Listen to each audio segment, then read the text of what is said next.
there. Today I want to talk about courage, and specifically the courage to do the right thing. This will be a longer video because I want to give you some context. I come out swinging hard on some of these things and you have no idea where they're coming from. So today I want to actually let you know. It'll also be in the context of EMS and healthcare because that's my story. But even if you're not an EMS peep, I think that you probably have parallel things in your life to which you can apply this. So hang with me or come back later when you get time to actually watch the video. So the anchor point, here we go. EMS providers chronically complain that, number one, we're not paid enough, and number two, we're not treated like healthcare professionals. And I'm going to address that. As for me, I started taking care of patients when I was 16 years old as a certified nurse aide. Now, for those providers out there who look down on those CNAs, let me tell you a couple things. Number one, it's a 40-hour class about proper bed making, feeding, and perineal care. Nothing about signs and symptoms of declining health, nothing like we look for. So of course they don't know what's going on. And the second one, it's not my hall, or I just got here. Those are likely true statements. I worked agency for a number of years, and there was a lot of times that I was taking care of a whole hallway full of people that I had zero knowledge of what their medical history was. And finally, when you take care of the same person day after day after day, you will not notice a slow decline as readily as the medic who walks in the door after they've been sick for 10 days. So take it easy on the nurse aides. They're doing the best they can, most of them. In fact, I'm going to just say it right now. I worked, in terms of majority, in terms of culture, I think the culture of those nurse aides is better than what I've seen in EMS. I'll explain that maybe a little bit more. So I went to college, I got my master's degree, I went to work at NASA, and I started volunteering as a paramedic. And lo and behold, I'm circled back to healthcare. I love it. So I take my degree and my massive school debt, and I quit my job, and I go work as a paramedic, which brought me to where I am today. What all of those experiences together did was sum up to create in me this obligation for advocacy. You know, I've always said I'm not so naive to think that I can save the whole world. But I certainly feel obligated to do what I can in my corner of it. And recognizing that these people, the old people in the nursing homes, the dementia, and our patients that don't have medical knowledge, they actually need us to be their voice. Not only to give them the medical care that they need, but to give them the social support that they need and the interaction at the medical facility, the receiving facility that they need. That is my personal conviction, that I am not just the IV starter, I am an advocate. Okay, so that's the context from which I'm coming.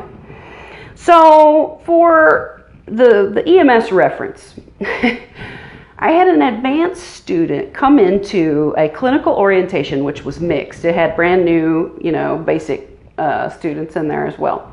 And she was wearing the shirt that said the following. This is pretty common in the EMS culture. I'm an EMT. It's my job to save your ass, not kiss it. Oh, how wrong is this? Let me number the ways. I had to actually make notes. So here we go. Number one, as an EMT or a paramedic, you are a public servant. Your job is to serve, which means getting along with people who are from different backgrounds, cultures, races, and approaches to life. It means being nice to people you don't particularly like. It means tolerating a lot of abuse, frankly. So yeah, it is your job. Number two, when we are taking care of patients, they are completely at our mercy. They are at the mercy of our decision making. They are at the mercy of our skill level, of our ability to do the procedures they need. And they are at our mercy for how they get treated in the back of that unit alone with us. Can you imagine how vulnerable that is? It's complete powerlessness. And so if running around in your heart is this attitude like, I don't really care, then that's going to come across to the patient and people remember how you made them feel. It's unprofessional.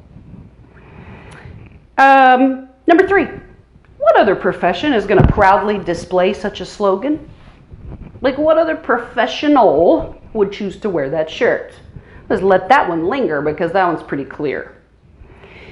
Finally, if your heart is not fundamentally in the service of another human being, then your brain isn't in it either.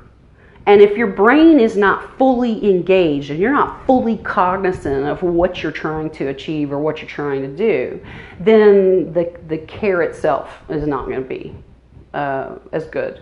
So we've kind of got the technical care and we've also got the whole person care, and they're both crappy if your internal attitude is crappy. So I'll add one other thing. I follow a lot of social groups, obviously, EMS social groups on media, and I am consistently, like, that's sad right there, shocked and appalled at the bragging that goes on about what I did to this or that patient. I'm certain that humans are not perfect.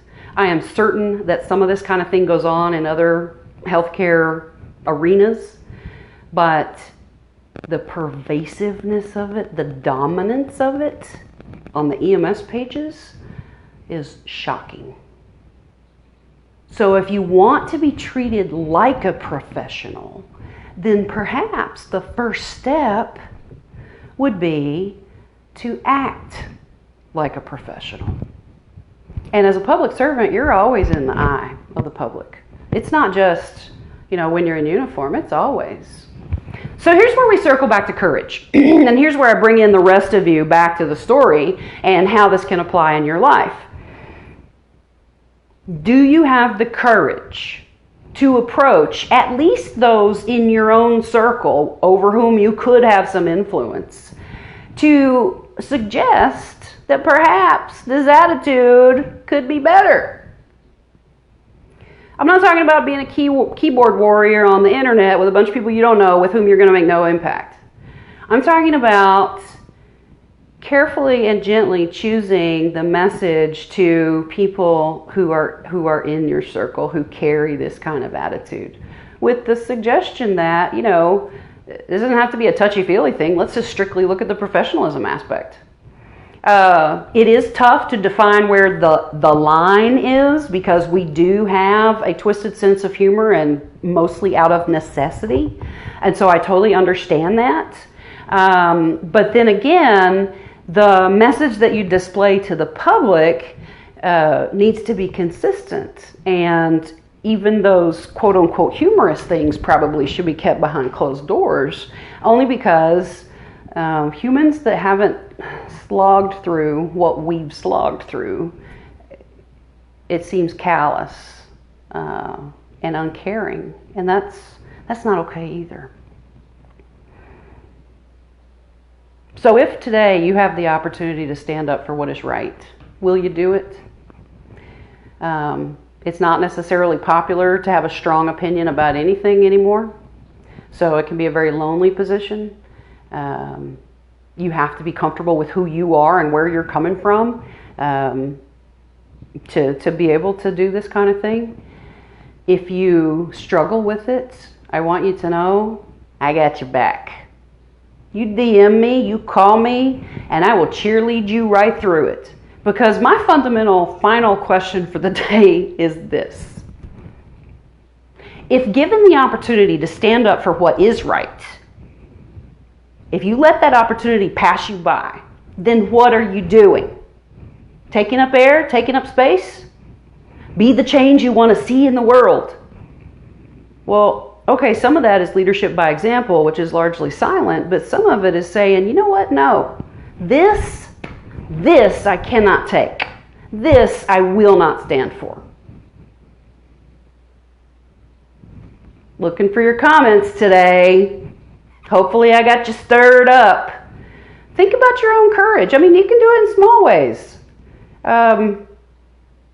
There's something really satisfying, though, about it. Even when you kind of suffer the downsides afterwards, about knowing that, well, you know what? It is what it is. I did my part for my little corner of the world, and that's the best that I can do. And whether I had an impact or whether I didn't, I took a stand.